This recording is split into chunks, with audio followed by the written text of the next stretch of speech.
Welcome to Mountain Strong. We've gone south on this show, we've gone east on the show, so it's about time that I thought we would head north. And so we've gone north out of the city of Anchorage and come to a place that I hadn't been yet, but always wanted to go, a place called Thunderbird Falls.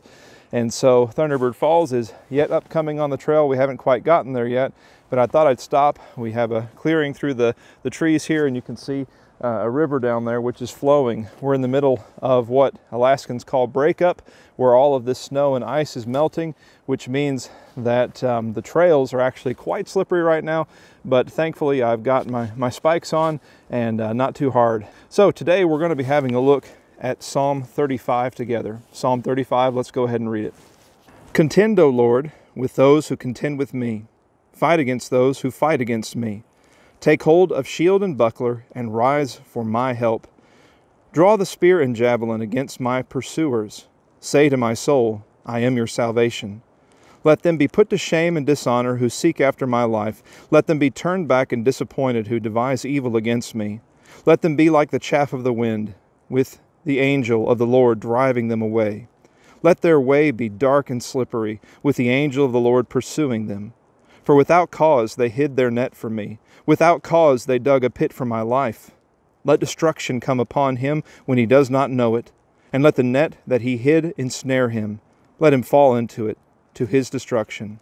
Then my soul will rejoice in the Lord, exulting in his salvation. All my bones shall say, O Lord, who is like you, delivering the poor from him who is too strong for him, the poor and needy from him who robs him? Malicious witnesses rise up. They ask me of things that I do not know. They repay my evil for good. My soul is bereft. But I, when they were sick, I wore sackcloth. I afflicted myself with fasting. I prayed with head bowed on my chest. I went about as though I grieved for my friend or my brother. As one who laments his mother, I bowed down in mourning. But at my stumbling they rejoiced and gathered. They gathered against me. Wretches whom I did not know tore at me without ceasing, like profane mockers at a feast. They gnash at me with their teeth. How long, O Lord, will you look on? Rescue me from their destruction, my precious life from the lions. I will thank you in the great congregation. In the mighty throng I will praise you. Let not those rejoice over me who are wrongfully my foes, and let not those wink the eye who hate me without cause.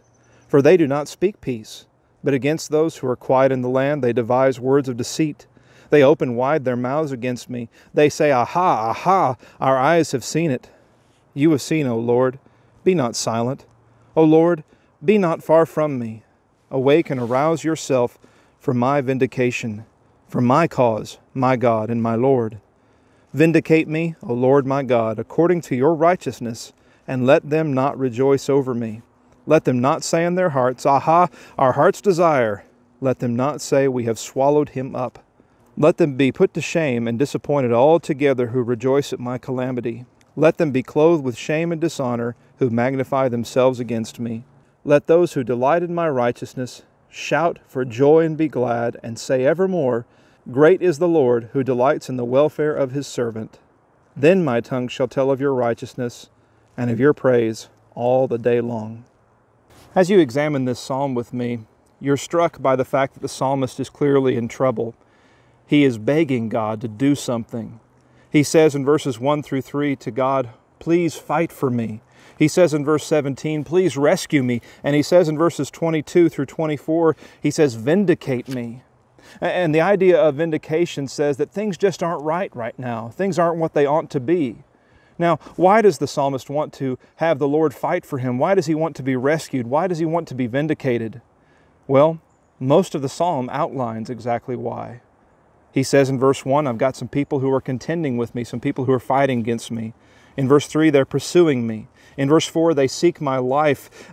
They are devising things against me. In verse 7, they're trying to trap me. In verse 11, they're bearing false witness against me. In verse 12, they've repaid my good with evil. And in fact, in verses 13 and 14, I helped them. But in verses 15 and 16, he says they didn't help me.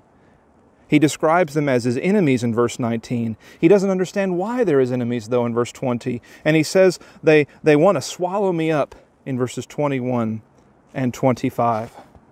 You can appreciate the situation that the psalmist is facing because of that powerful description. And you can appreciate why he would want the help of the Lord. But the question in this psalm is, why does the psalmist want these kind of responses from the Lord? Why does he want the Lord to fight against his enemies with weapons? He describes that in verses 1 through 3. Why does he want his enemies to be brought into shame and dishonor and disappointment, as he says in verse 4? Why does he envision the angel of the Lord extending the providence of God by blowing his enemies away in verses 5 and 6? And ultimately, why does he want what it says in verse 8? For destruction to come upon him, not when he is prepared and ready, but when he does not know it. As we move forward in the Psalms, we're going to see more and more language like this. If you remember in previous videos, I identified this kind of language as imprecatory language, or language that wishes evil upon someone. The psalmist is actually wishing evil upon his enemies.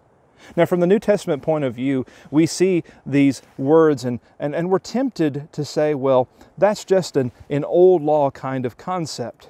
We're tempted to say that, if it were me praying this prayer, well, I would ask for the Lord to help me to love my enemies, as Christ taught us to do in Matthew chapter 5. I would have prayed, help me forgive my enemies, as Christ taught in Matthew chapter 18. I would have said, help me serve my enemies, as I am served by Christ. In Romans chapter 5, He died for us while we were yet sinners. And on and on. Oftentimes when people are discussing the Psalms, they describe these kind of passages and they say that there's something low and base and earthly happening here. But I want us to understand something about the Psalms, and we reflected on it before and we'll continue to reflect upon it. The Psalms were an important book for early Christians. In fact, by inspiration, we find New Testament authors quoting from the Psalms more so than any other book in the Old Testament. It's amazing then that we delete whole portions of the book of Psalms and we write them off as the kind of responses that one might have and that might be okay under the law of Moses, but that would not be appropriate for the child of God today. We need to understand something about the Psalms. The Psalms are here to help us. They are here to guide us through what are very real emotions. Do you think that given the lengthy description of the psalmist's enemies, that the psalmist would have wanted to have carried out personal retribution? Do you think that he would have wanted to have directly struck back against his enemies? I think that he would have. And I think that what we're seeing here is a very real and a very human response to when people do the kind of things that these enemies were doing. When people lie about us and when people try to trap us and when people are seeking our destruction and when we're doing good and they're not returning it. You can imagine the frustration of such a situation and how you wouldn't be tempted to run to Matthew 5 or Matthew 18 or Romans 5 or other texts that describe better paths and better courses of behavior. You'd be tempted to carry out personal vengeance. What do you do with that emotion? Do you pretend that it doesn't exist? Do you feel terrible because you simply should just have not felt that way and you're just terrible for having those kind of feelings? I want you to understand something again about the book of Psalms. The book of Psalms represents the hills and the valleys of the life of faith. And in the life of faith, you feel this way from time to time. You feel as though it would be best for your enemies to be totally wiped out and totally destroyed. What do you do with those feelings? Because the reality that David had, or the psalmist had, whoever he might have been, is the very same reality that we have. He was commanded by the law not to practice personal vengeance. Leviticus chapter 19 and verse 18. So what could he do with his desire for vengeance? Well, maybe he would do the very same thing that Paul did in Romans chapter 12. Maybe that's what he's doing here. You see, Paul said we need to leave vengeance to the Lord. And that's exactly where the psalmist is going for vengeance. He's going to God and saying, this is the way I feel, this is why I feel this way, and this is what I want you to do. But what will faith do after it prays this kind of prayer to God? Well, faith will trust in the Lord to bring His solution in His time. Do you think that the psalmist said these words and that he went out and undermined them by acting as his enemies acted? No. I think that he went out and did the very thing that he described doing. He says in verse 13 that when they were sick, I wore sackcloth, I afflicted myself with fasting, I prayed with my head bowed on my chest. That was his way of responding to these people who were not his family, who were not his friends. He tried to treat them well, and he tried to show care. And maybe that's exactly the same thing that we need to do as Christians. So, a part of the answer to the question and the problem in studying the Psalms of imprecatory statements, or statements that desire evil upon those who are our enemies or evil against those who do evil to us. A part of the solution to the problem is realizing that the best place to go with your negative emotions is to God. And God wants you to do that. Do you see any rebuke from the Lord because the psalmist is bringing these concerns to him? Again, it's quite the opposite. God is actually bringing inspiration to these statements. He is actually using these statements to teach us if we will allow Him to teach us. And so again, when you're feeling terrible because people are treating you terribly, go to God and trust in His solution. May God bless you today.